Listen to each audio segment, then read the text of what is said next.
আমি প্রশাসনকে বলতে চাই যে আপনারা আমার ভাইয়ের খুনিদের জন্য যে 7 দিনের আলটিমেটাম দিয়েছেন তার মধ্যে 3 দিন চলে গিয়েছে, আর 4 দিনের ভিতরে যদি আমার ভাইয়ের রক্তের প্রতিশোধ না পাই, আপনারা জেনে নিয়েন রক্ত কিন্তু রক্ত চায়, লাশ কিন্তু লাশ চায়। আমার শরীরে কিন্তু মাহবুবুল হাসানের রক্ত রয়েছে। আমার ভাইয়ের রক্তের বিনিময়ে আরো রক্ত ঝরাতে চাই।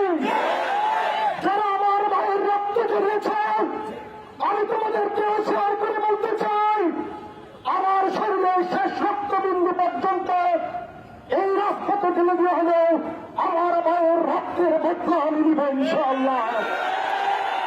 এই মুহূর্তের মানুষকে বলতে চাই, আপনাদের পাশে আমার ভাইয়ের শরীরের শেষ রক্ত পর্যন্ত এই রাজপথে দিয়েছে।